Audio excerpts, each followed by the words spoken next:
Ang video na ito, ay ang karugtong sa pamagat na, nanabik si kumare nag-init, bumigay kay kumpare, part 2. At ito ay ang part 3. Kaibigan, kung gusto mo ang video na ito mapanood, kung pwede po sana, makahingi ng pabor, sa pag-subscribe at like, maraming salamat po, at umpisahan na natin.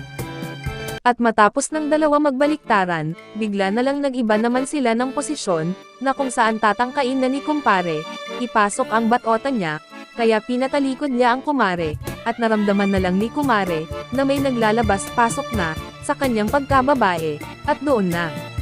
Wala nang ibang naiisip si kumare, kundi, ang namnamin ang mga kaganapan sa sandaling iyon. At ilang sandali pa, ay humiyaw na si kumare, at sinasabi sa kumpare niya, na bilisan pa. At iyon nga, mas lalo binilisan ni kumpare. At maya-maya ay hinugot ni kumpare ang alaga niya, at dahan-dahan naman itinihaya niya ang kumare, at pumaibabaw si kumpare. At dahan-dahan ibinuka, ng kumpare ang magkabilang hita, ni kumare, at pumunta si kumpare, sa dalawa niyang matatambok na bulubundukin, at dinidilaan, at sinisipsip niya ito. At biglang napakapit si kumare sa ulo ng kumpare niya, at tuloy-tuloy lang si kumpare sa paglalaro, sa dalawang matatambok na bulubundukin ng kumare, at dahan-dahan na bumaba, ang ulo ng kumpare, at doon naman pumundo, sa pagitan ng hita ni kumare, sa madaling sabi sa iyas ng kumare.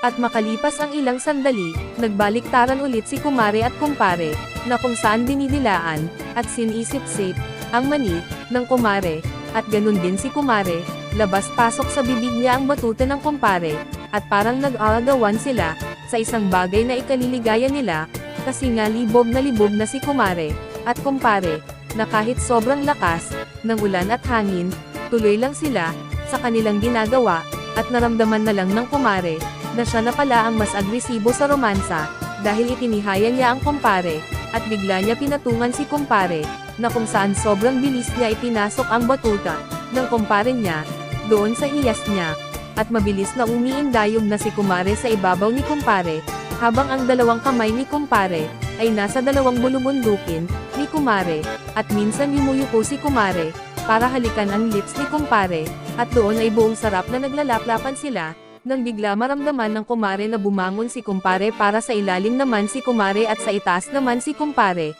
at binabayo si kumare, ng pabilis, at humihiyaw na si kumare, at kumpare sa sobrang sarap ng kanilang ginagawa. At mas napasigaw ang kumare, nang biglang nag-iba sila ng posisyon, dog style ulit, ika nga, kasi naman kahit na noon, ang asawa ni kumare, kahit hindi pa naparalisado, ay hindi nila ginagawa ang dog style, gaya ng ginagawa nila sa oras na iyon.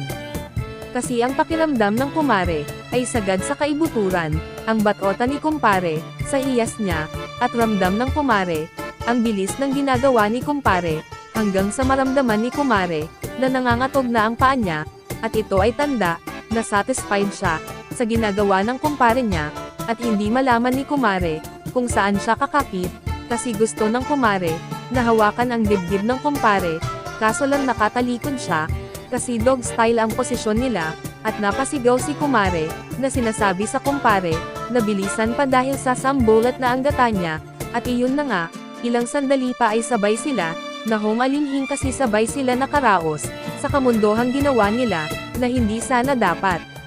Ito ang nasa isip ng kumare, nang matapos sila magkulot gata, na parang may dumaloy, sa isip niya na mali, ang ginawa niya, na kung saan, nakaramdam siya ng hiya sa sarili, at lalo na sa kanyang kumpare.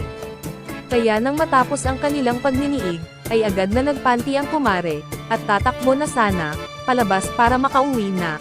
Kahit malakas pa ang ulan, ngunit bigla naramdaman ng kumare, na hinawakan ng kumpare, ang balikat niya, at sinabi ng kumpare, na ihahatid na lang ito, kasi nga malakas pa ang ulan.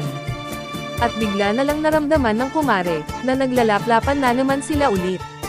Kasi kinabig ng kumpare, ang kumare niya para maglaplapan muli, at tumagal ng mga ilang segundo ang halikan, ng dalawa, ngunit biglang itinolak, ni kumare, ang kumpare, at tuluyan ng tumakbo, nang tumakbo pa uwi, at nakarating ang kumare sa bahay nila, na sobrang basa, at lapat na lapat ang duster sa katawan, at kahit panty, bakat din. Kasi nga basang-basa, ang kumare. At sa pagpasok ng kumare, nadatnan niya sa gilid, ang asawa niya na paralisado, at nakatitig sa kanya na nagtatanong, kung bakit nagtagal ang kanyang pag-uwi. At sa mga mata ng asawa niya, na paralisado, ay sobrang kaawa-awa, kasi sa oras na iyon, ay wala pa pala sila maghapunan, dahil walang bigas, na masasaing. Kasi nga bigla na lang sumama ang panahon, sa araw na iyon. At bigla lumapit ang babae, na asawa ng paralisado, at niyakap ang asawa kahit basa, pa ang babae, kasi tumakbo ang isip niya sa kanyang nagawa, at ng kumpare niya, pakiramdam ng babae, nakukonsensya siya, sa nagawa niya, kasi nga mahal niya ang asawa, kahit na paralisado pa ito, pero bakit gumawa siya ng kasalanan?